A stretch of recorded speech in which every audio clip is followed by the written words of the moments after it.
Help support our coverage with a free account on Privacy, the service that keeps you protected when shopping online. Get $5 to try it now using promo code QZZ2J.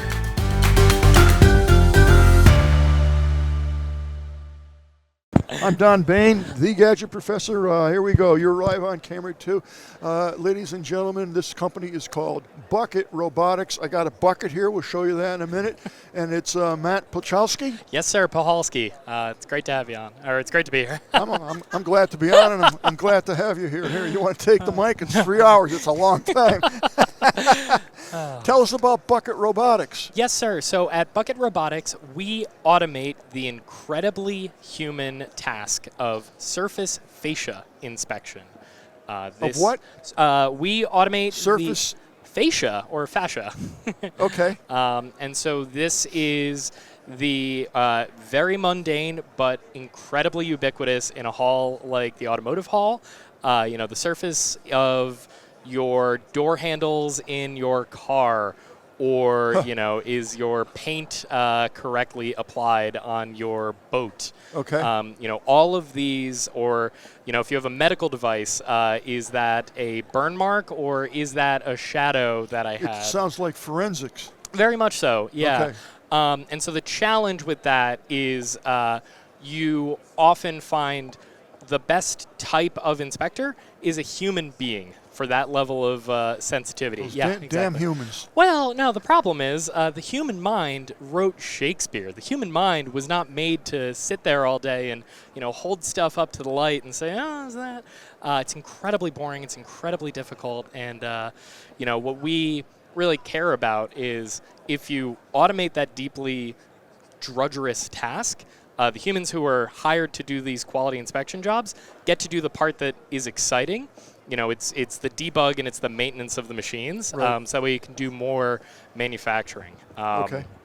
And this is, incredibly important in the moment that we're at now, where folks are talking about onshoring, folks are talking about the supply chain.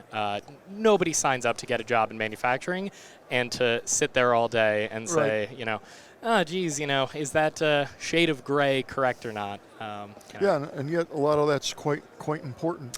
Very much so. Given the situation. Exactly, yeah. And so, what we've done is we have taken our experience building autonomous vehicles and our backgrounds in manufacturing, and we've taken the best parts of self-driving, of simulation and use of algorithms in high noise and vibe environments, highway speed. Yes. And that's the same thing as a factory floor, right? You have a lot of high noise and vibe, lots of environmental changes. Sure.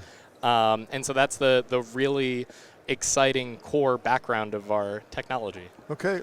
Can we see what's in the bucket? Absolutely, yeah. We brought some props. We can do. Waiting for this moment. Yeah, let's. Alrighty. So so what we have here is actually a selection of components that I'm gonna have to turn it here. I'll hold it, and you can kind of. Please. Well, thank you. Yeah. Actually, we're better off. How's that, guys? Good. Oh, fantastic. All right. We've got some stickers there for you. Okay. And so where we're talking through our, here's an incredibly shiny part. Here, I'll give you one so you can play with. And you want to show the audience absolutely, yeah. Okay. So, here's an incredibly shiny part. This is something that, if you're using a traditional camera system, you see that glare. That's incredibly difficult. Is that glare or is that a defect? This thing, when you look really closely at it, there's all kinds of nicks and dents and scratches. Similarly, we have some plastic components here. When you look at that gray on gray, these things are produced at a rate of, I think it's 30 every 7 seconds. If you're the person whose job is to, actually, exactly, it's miserable. Yeah. But this goes into a medical device, so somebody has to perform that task. So your device will do that instead of the human, and it will be much more accurate, and they're never going to get tired. That's exactly correct. Yeah. The way that we do that is we actually take our customers' design files. We start from the CAD file. And by using that digital twin, that CAD file, that design file, that's a part of right. all manufacturing processes. Are we done with the box? We are, yeah. Okay. I'm going to hold this for example. Please, yeah. Thank you. Thank you. Good Thank Pelican you case etiquette. All right, now we can see each other. So I get it.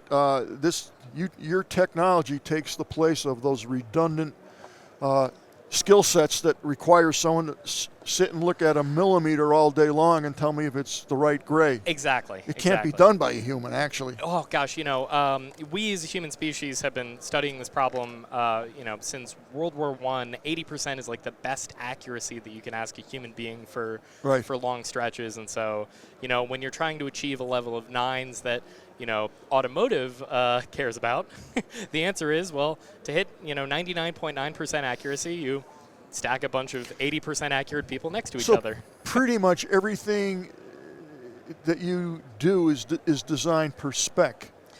Yeah, that's exactly correct. So I have a situation where I have a watch, and I need to make sure that this blue is exactly that blue. That's our we're known for that deep blue color. Absolutely. And so what's fun about that watch is, before you got to that blue, somebody actually had to machine that set in, and there's a set of defects that you care about, are the edges rough enough? Especially for watches. Exactly, yeah. Or again, for automotive, you start at the stamping, and then you have finishing, and then you have, your pre-painting, and each of these steps have different defects that you want to catch before you get to the expensive part of painting. So clearly it's critical to set the what it is it's looking for. You've got to exactly get that correct, because that's what your machine's going to do. If it's out of that range, variably. And so, I really love the way that you're asking this. Yeah, and so that's our, as somebody who spent a lot of time integrating robots, the answer is to build better software. Right. The answer is almost never throw really expensive hardware at it. Maybe I shouldn't say that at CES. It's a software problem. No, that's okay. That's okay. It's all good. Yeah. And so that's what I am incredibly, excited to demo over at our booth, is this live demo. We actually have a camera and robot system, some components from some of our So what's partners. cool about your stuff is you build what I need. Yeah. Yeah, absolutely. That's kind of interesting. Well, thanks. Really, because most companies have what you should need. You know what I'm saying? I do, yeah. This is something that I've built over a long time. My first job in engineering was, at Michelin in manufacturing, and automation was how many human beings could you give flashlights, and how do you make things easier? This is true across so many different sectors of manufacturing, and now is the moment to. As we are doing more and more manufacturing. So, it's funny as I'm looking at this, you never think about it until you have someone that, tells you.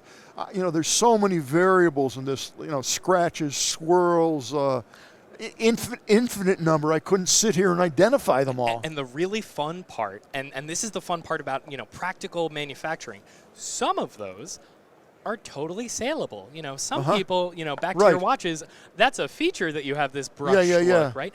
Deeply difficult to train a robot of, brushed is okay, but overbrushed is not, right? Yeah. And we're back to, so often we as a species pay people. With Bucket Robotics, by starting from the CAD file, that's great. You're able to get that human nuance in a robotic system. That's pretty fascinating when you think about it. What's your background? Sure, electrical engineer by degree, and started in manufacturing, and then I was the integration lead at a few different self-driving car companies. Wow, that's very cool. Yeah. Where'd you go to school? Georgia Tech, down in Atlanta. Yeah. Okay. Yeah. Good. Now I'm. Well, really, I live out of a suitcase, traveling all over the world for. Yeah, but you love it. I could just tell. Oh my gosh, yeah. Yeah. That's great. How many? Can you give me an example of just the names of some of the companies that you're integrating your technology in? Sure. Yeah. So we're showing off a component from our partners over at igus, and so actually something that we didn't really get into, our automotive customers, we couldn't get the NDAs before. But the really fun part is, this is true for manufacturing as it is for maintenance.